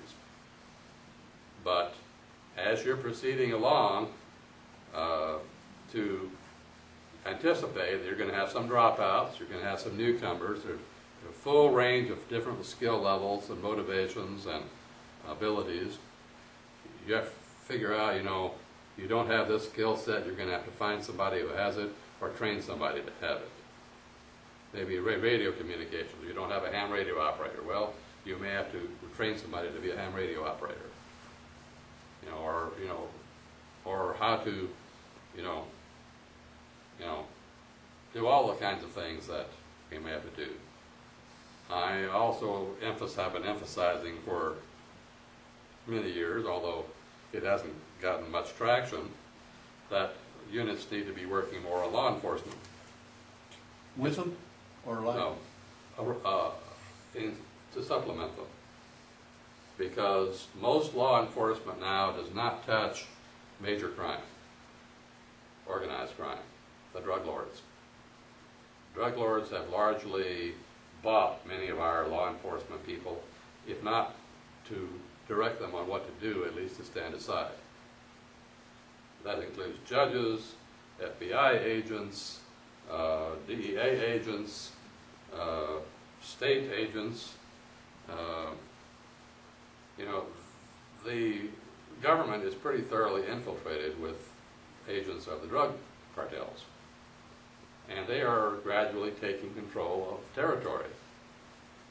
There are counties along the border where people actually have to pay taxes to the drug cartels, our side of the border, where a rancher may get, you know, have a visit from these big guys and say, look, you know, we're going to be operating off your land, and you may prefer to sell it to us. We'll give you, $10,000 for your land. Might be worth $1 million. Or you can just look the other way. You know, we won't bother you too much. You know, once in a while we might rape your daughter or something like that. So then the rancher reports them to the federal government, and they all get arrested. That ain't gonna happen. That doesn't happen. Nope. No way. And It's they too go far to jail. gone. It's too far gone. No. Doesn't happen. They don't make an approach like that unless they already know that it's not going to happen. Well, and they know that because they think they have somebody in their pocket? Mexico's like a war zone, and Or Texas is simply like- that the Some, authorities government- are so overloaded that even the few of them that are honest can't deal with all the situations. Basically, everybody's on their own. How bad is it down there now? It's still pretty, I mean, Yeah. real bad. Well, the only reason why Nuevo Laredo has quieted down is because the Gulf Cartel has finally won. Yeah, They're still going over the border though and shooting people on our side. yeah. Yep. Yeah, the Zetas are actually organizing to take control of, of the corridors leading in the United States. I-35 is becoming a branch of Mexico, where law enforcement on both sides of the corridor are in effect being intimidated. Tomo a plato is the expression, silver or lead. You look the other way or you die. Or or maybe you even provide protection for our shipments. Here in Austin, the main transshipment hub is in Lago Vista and Jonestown. Really? Yeah. The middle management drug lords live in Lago Vista, and the actual movement of goods is in the warehouse facilities in Jonestown. If you are aware of these facts, why don't you contact the government and have them raided? Because they already know, but they're not going to do anything about it because they're compromised. Well, This is one of the worst kept secrets in Texas. if you are willing to tell me, I'll go to them. Well, you might get killed, but Well, or okay, certainly- give me the facts. You'll certainly be ignored. Give me the facts. Okay. And then I will present those to all who you have to need to do know. is ask a lot around.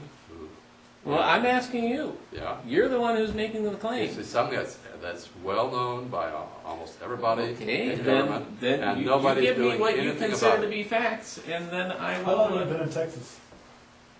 I'm asking you. Nobody's going to do anything about it. If you try, you'll get killed.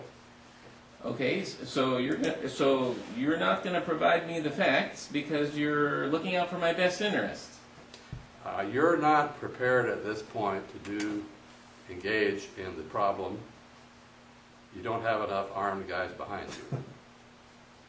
If and when you get a few thousand guys with guns behind you, then maybe it'll be time to engage in I the don't problem. think you have the facts.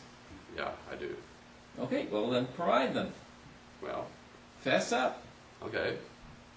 Name an official in all three federal judges in this county, okay, the FBI, the DEA, the county judges, the district judges, okay, the Attorney General's office. They are all compromised. There are no exceptions. Name one specific fact. I mean, you're talking generalities. All right? One specific The shipments come in To- on I-35. Where? Along I-35. Where? I'm asking for They- some specific. Right. And Well, I mean, you no, can't, I don't you have can't even each of- provide I don't have a each- single specific. I don't keep track of each and every individual shipment. I'm just asking for one Okay. of any nature.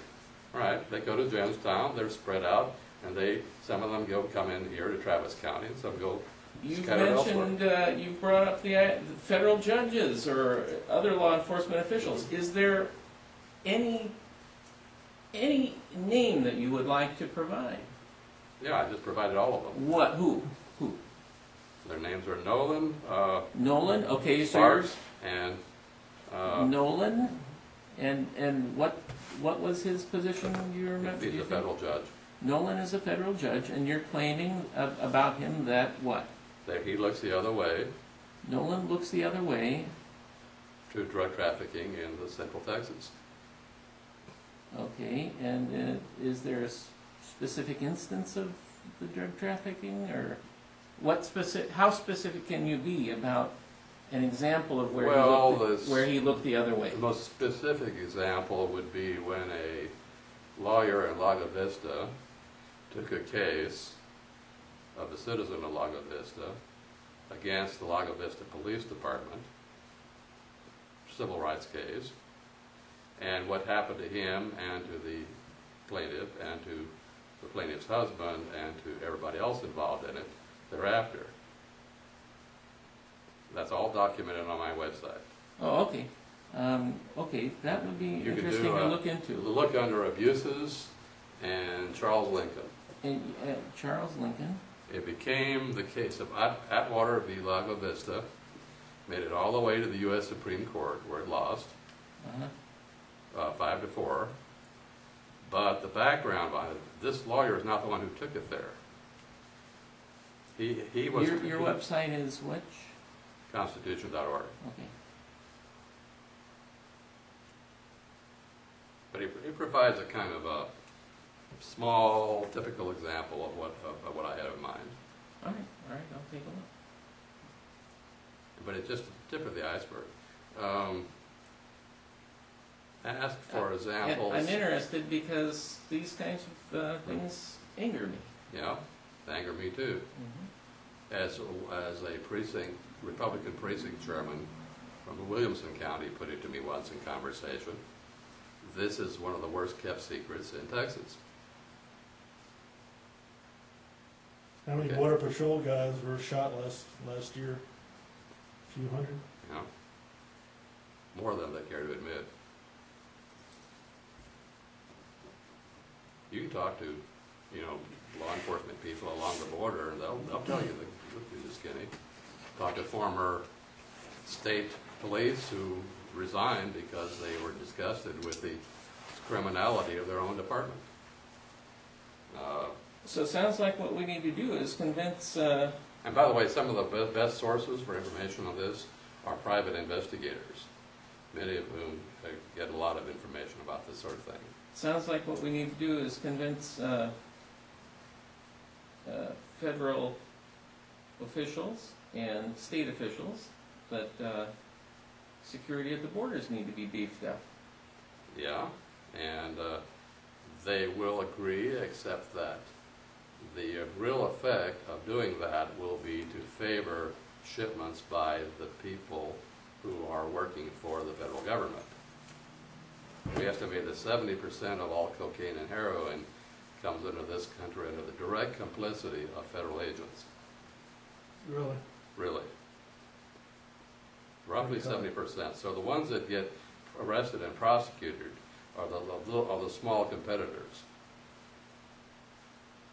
The major ones are just The going major through. ones are ushered through. And all the drugs come through here through Mexico anyways. Yeah. Right up on 35. Yeah, during the Ford administration, a federal agent friend was involved in an investigation. He was charged by the Treasury Department to find out where the money was coming from that was funding the national debt. And what they discovered was 80% of it came from the drug lords. So they quietly disposed of that report. That report would never be seen again. Now that percentage has changed since then. China and other places have become more important than the drug lords, but they still provide a big part of it. Okay, so we need to get different people elected into Yes. positions of power. And the Republicans and Democrats are both compromised. Now, a lot of them may not know personally how they're compromised. They may only be, a lot of them are really just front people. They're being handled by people behind them. But the people behind them are as often than not being dirty. The way that criminality works is it puts its people in key positions in government. I used to, when I lived in Washington, D.C., I would, hang places where they would meet and talk with one another and listen to their overhear their conversations. Congressional staffers don't work for their members. They work for their handlers, who are generally other people. A lot of them federal intelligence agencies or other kinds of agencies. I never actually overheard anyone talking to anyone I could identify as a drug lord, but if you talk to retired federal agents, a lot of them will say, yeah, our agency supported, the trafficking of drugs. We had certain guys who had that as their duty, and we never knew what they were doing, but they didn't have regular duty assignments like the rest of us. You'd be working right next to a guy in the next cube, and you'd never know what they were doing. And a lot of the money that comes from that, interestingly enough, doesn't really go into the pockets of federal agents. It is used for black projects. The Iran-Contra thing, especially the Contra part of it, was largely funded by the sale of crack cocaine in South Los Angeles.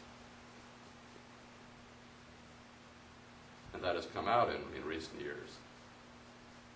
It's no longer a secret. Was the CIA involved in it? CIA started dealing in drugs in Vietnam. They found it useful to support some of their black projects in Southeast Asia, and one thing led to another. Start getting the funding.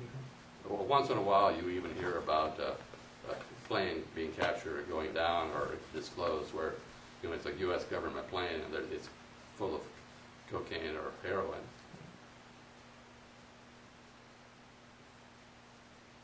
So, you know, the situation is a lot worse than most people would believe.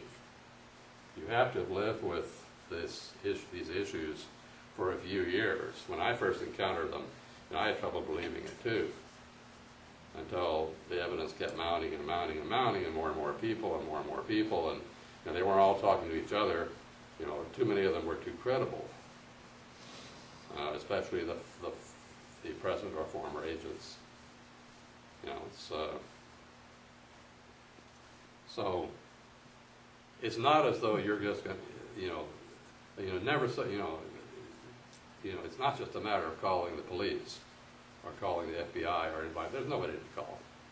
It's not the movies where there's some good agency, you know, who it can be appealed to call in to check a rogue agency. They're all rogue agencies, to greater or lesser degree. And a lot of them believe that they're doing the right thing on balance. Think they're, the compromises they're making are justified and for the greater long-term good. But, the whole Iran-Contra thing was kind of like that.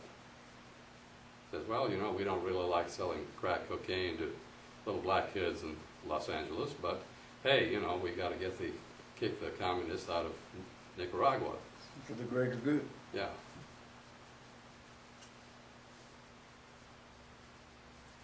So when you talk with your congressman, I don't know who it is. It might be Doggett, it might be McCall or somebody like that. He might see me this time. I'm going up there in March. I've been there 9-10 times. Oh, that's pretty interesting. And trying to get an appointment. Never once saw him face to face. Yeah. You've been And the trying to staff call is up rude. Yeah, you got to tell them a month or 5 weeks out. I need to see you. I'm going to be in Washington on these dates. I'd like to see you Tuesday or Wednesday, and here's what I want to talk about. Right. And then they'll call back and say, okay, congressman won't be there those days, or a congressman can see you at 10:30 on Tuesday. Depending on how much money. And then when you get there, he was called away, or went there a couple times. Really? Well, I don't know who said made you an appointment, but if I don't show you have an appointment here. Yeah, Congressman Doggett, yeah. And every time I go there, I sign his little log outside his door, give him my email, and I say, I request to be signed up for your monthly newsletter. I have not got it once. So this March, my plan is to do the same thing. I have some issues that I'm going to bring for him, and if I do get to sit down, we're going to talk about some of that stuff. I'm just going to throw.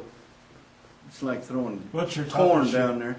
But then, if he doesn't see me, then next campaign, I got a lot to talk about. I can rag on him hard. What's your top issue you want to bring up?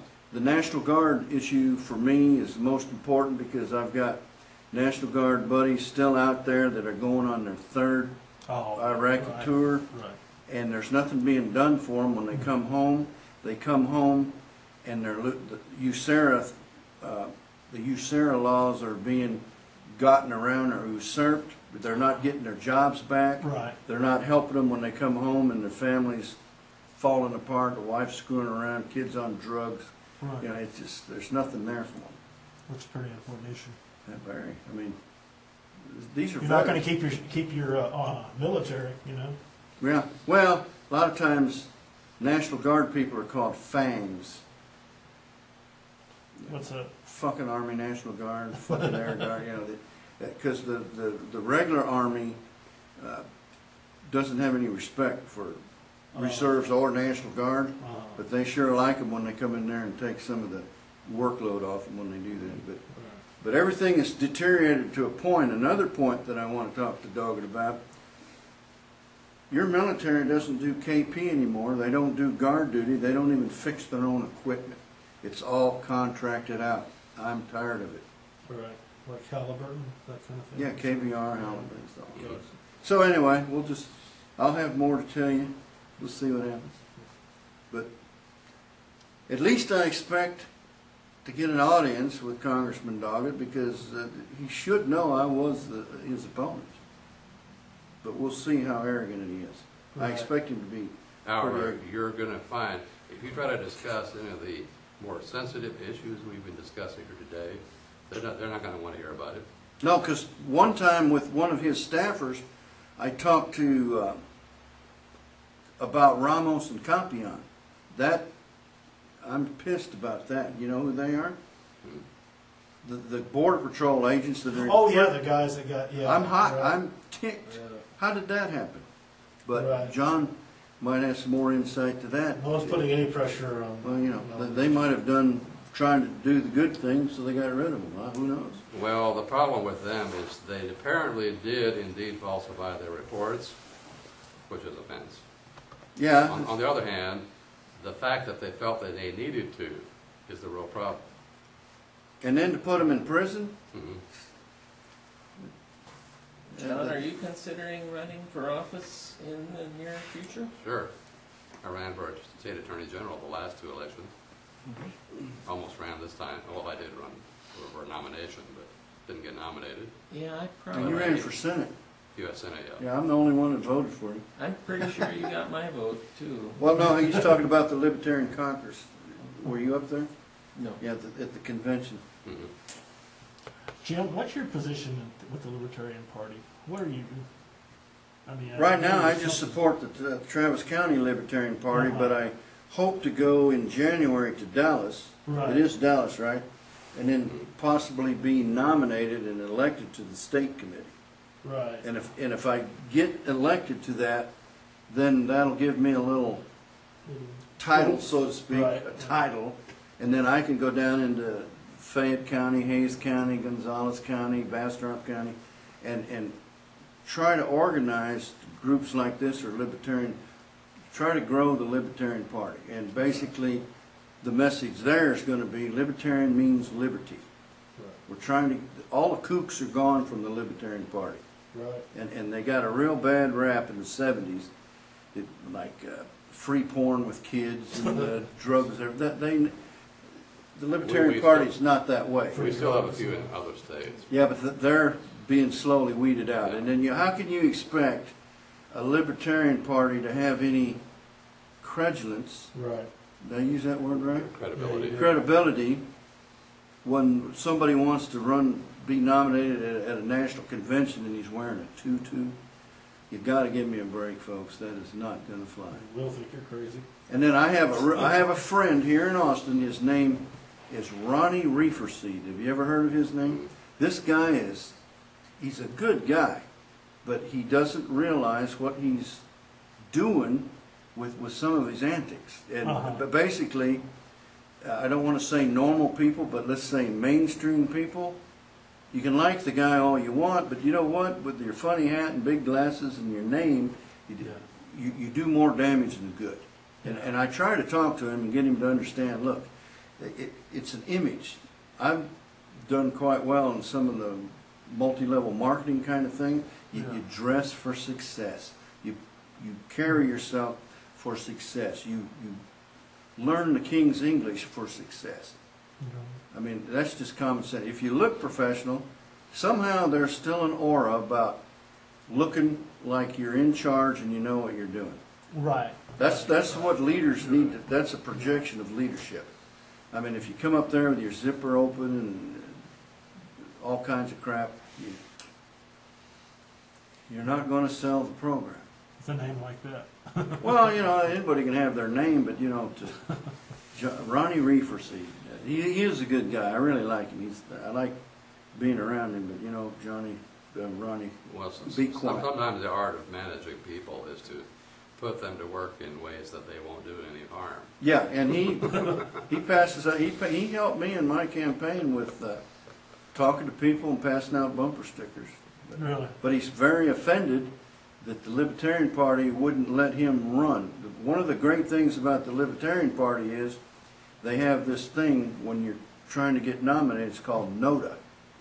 None of the above. And if you're not gonna, with any credibility, present the party and the view, and, you know, lead, then we don't want you. Because in the national elections, do you think anybody would have voted for McCain or Obama at the start if anybody could have said none of the above, start over? No. That's the. And it's interesting because there's no such protection for the Republicans or Democrats. Nope. A lot of voters have this naive notion that the two major parties screen their candidates, but they don't. And I like to cite the example of a guy named Don Yarborough from several decades back. I remember Yarborough. Famous name, but he's not at all like the guys with similar names. Most people, when you think Yarborough, they'll think, oh, kill Yarborough. No. They don't have anything idea about the politician. I mean Senator Yarborough. Yeah. Yeah. So it was having the ability to reject inappropriate candidates is a useful one. I think we could probably call it a night. Yeah, I hope so. I want to get home and watch the news. Hit the red button again. It's got a nice camera. John, thank you very